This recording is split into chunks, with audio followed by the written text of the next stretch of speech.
Meu amigo lojista de tinta de todo o Brasil, tudo bem com você? Aqui Salvador da Artesp, mais um bate-papo que a gente está querendo promover, uma reflexão aqui pra gente chegar a algumas conclusões juntos, tá bom? E aqui o vídeo tá meio caseiro, tô segurando o celular aqui na mão para fazer um negócio bem rapidinho, mas que seja bem proveitoso para você, tá? Daqui a pouquinho eu vou colocar uma folhinha aqui para você refletir comigo. E por favor, lembrando sempre, se fizer sentido o que eu tô falando para você, por favor, deixe o seu comentário, deixe a sua curtida, recomenda as nossas redes sociais para quem você conhece. E quando a gente fala lojista de tinta, porque nós somos da Artesp, da Associação dos Revendedores de Tinta do Brasil, mas isso serve para o varejo. Quero acreditar que isso sirva para o varejo de uma forma geral. E hoje a gente vai falar num tema muito polêmico, que gera muita discussão, que é preço. Como é que você faz o processo de precificação dos produtos que você comercializa, tá? O preço ele é composto, na minha opinião, de duas partes, vamos dizer assim.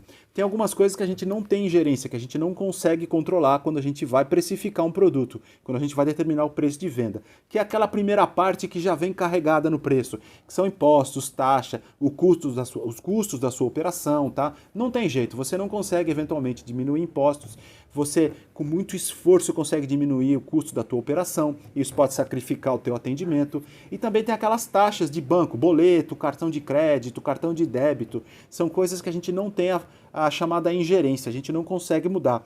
Mas tem aquela outra metade, vamos dizer assim, que é o preço que a gente coloca, que a gente calcula, a nossa margem, aquele valor que a gente agrega que faz o preço ficar o nosso preço de venda. Só que tem coisas que estão meio que escondidas ali e que não são tangíveis e que, via de regra, alguns comerciantes eles não valorizam.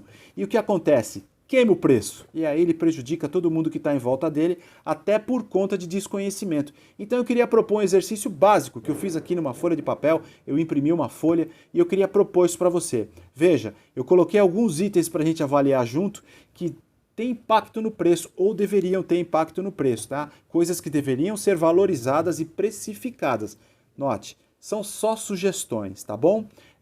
Eu vou colocar aqui na sequência para você fazer essa análise junto com a gente e eu insisto e peço para você. Se fizer sentido tudo isso que a gente está falando para você, deixa aqui um comentário, deixa a sua curtida e a semana que vem a gente vai continuar discutindo algumas coisas aqui. Quero crer que seja de valor para você, porque a nossa intenção é fazer com que você reflita sobre o seu negócio e que ele melhore e prospere sempre, tá ok? Acompanha aqui comigo o que eu preparei para você.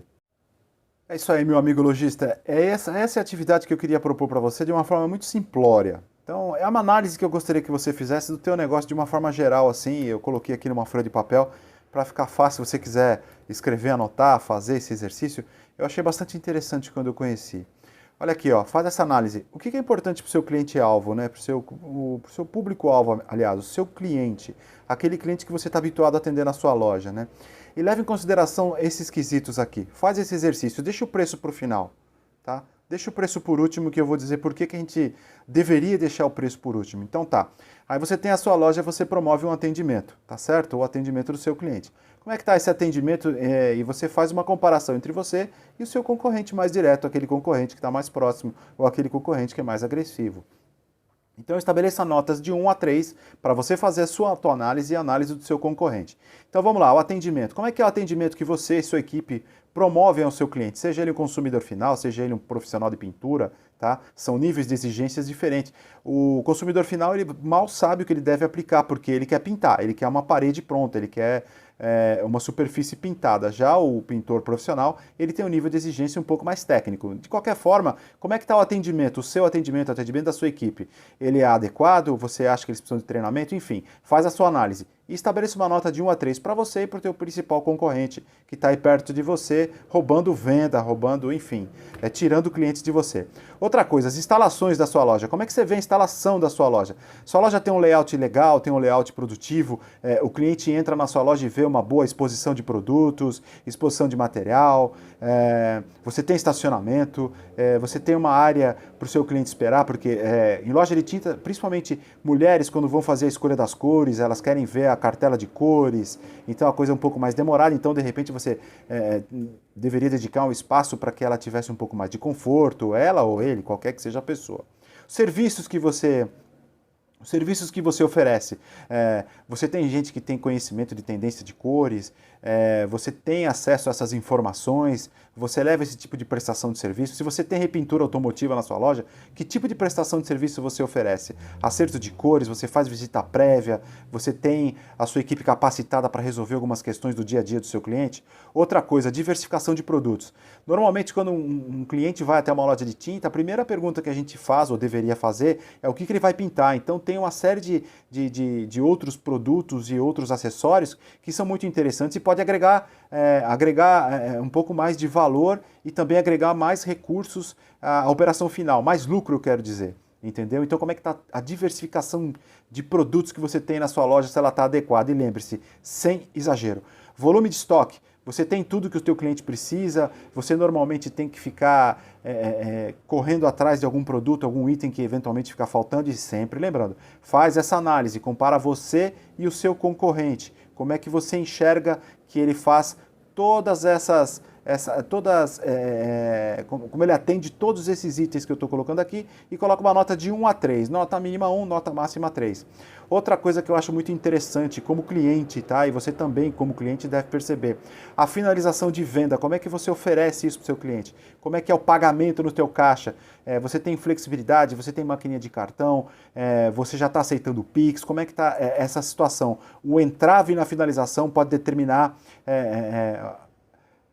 o fim de uma venda antes que ela se concretize, entendeu? Então tem que ter aquele zelo pelo que a gente chama de experiência de venda, entendeu? E sempre lembrando, avalie e compara você e o seu principal concorrente. E por último, preço. Agora, aqui que está o pulo do gato. Você soma as tuas notas e soma do teu concorrente. Se a sua nota total for inferior à do teu principal concorrente, meu amigo, a única diferenciação que você pode ter eventualmente é o preço. E aí você pode estar sacrificando o seu lucro e não deve estar remunerando muito bem o seu esforço para a venda. Então pensa nisso. Pense nisso. Ao invés de diminuir o preço, vamos refletir junto o que você pode fazer para melhorar todos esses outros quesitos. E uma outra pergunta para a gente discutir depois. O teu cliente, ele reconhece todo esse esforço, todo esse aparato que você tem para bem atendê-lo? Porque não é incomum que a gente queira oferecer algumas coisas que não têm valor para o cliente, então a gente pode estar querendo oferecer o nosso esforço, o nosso trabalho para o cliente que não é aquele cliente ideal que a gente espera para o nosso negócio. Tá bom? Se fez sentido isso que eu mostrei para você, deixa aqui um comentário e vamos nos falando. Semana que vem a gente está junto de novo. Um grande abraço.